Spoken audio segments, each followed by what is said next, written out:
My name is David Harris. I'm the startup advocate for the city of Seattle inside the Office of Economic Development.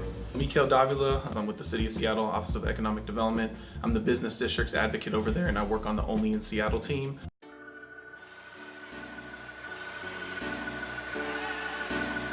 Also previously one of the lead organizers for Hack the CD or Hack the Central District, which is an annual event that brings together the brightest minds in Africatown Central District for a 3-day entrepreneurial jam session. We focus on design, entrepreneurship, and technology, and everybody brings their best skills. So that's what I've been up to.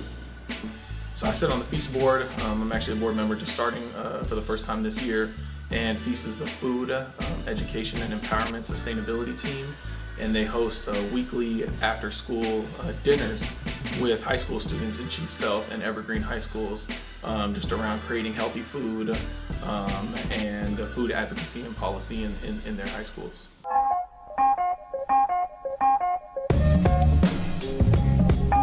With all of the change that's happening in Seattle, and as Seattle continues to grow and be a tech hub, a global tech hub, there's a really great opportunity for the residents of the Central District and even the historical residents to take part in that change through things like Hack the CD and at places like Black Dot.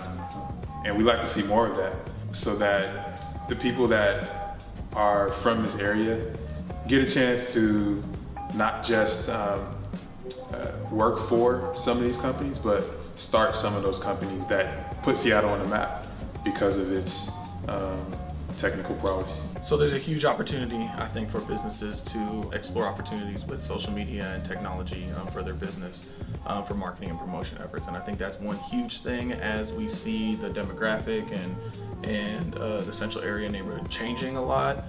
Businesses needing to be able to adapt and connect with customers in real time. I think that newer, younger customer feels like they'll be able to get that information that they need instantly. There's an instant gratification there, and so kind of the old school method of going into this into a store and not seeing your product there, not knowing that until you get there is that's not acceptable nowadays. And so being able to kind of connect with your customers on social media and digitally is really important.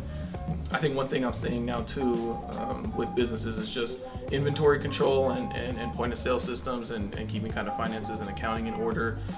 For mom and pop shops that can be tough because you're also doing everything else in your business, but at the same time that's something that can really help if you invest in it.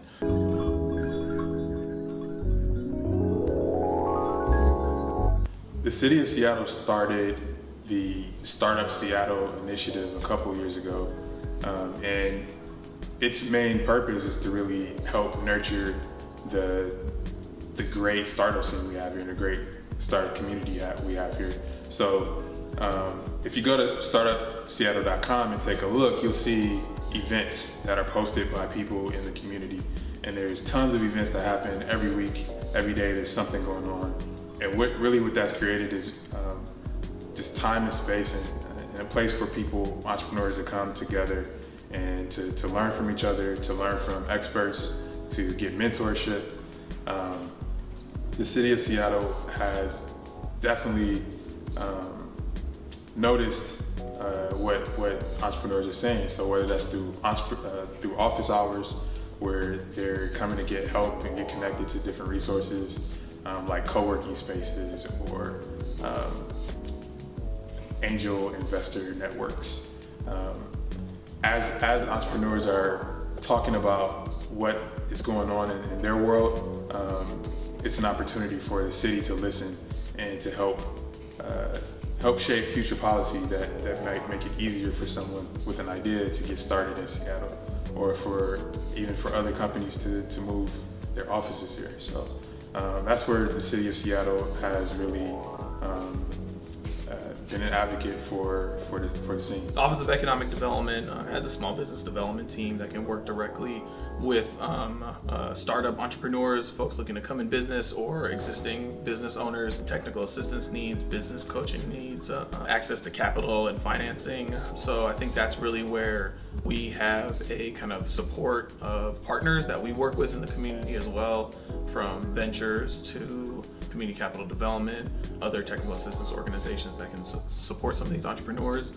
I'll plug the program that I work for in the office, which is only in Seattle. We do yearly grants to neighborhood business districts to support kind of capacity development and economic development in the neighborhood.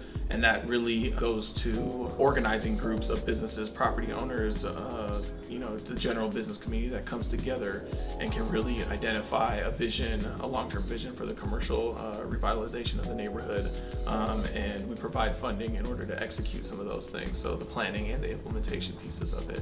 Beyond that, our office also has just industry sector support, direct advocates in our office for startup. We have a startup advocate, so for businesses entrepreneurs looking to come in business, a restaurant success advocate specifically dedicated to restaurants. We know it's a huge sector in our neighborhood, and definitely for the small mom and pops. Those two advocates can really help with permitting, navigating city government, site selection, and kind of really thinking about your business plan and your business model. So.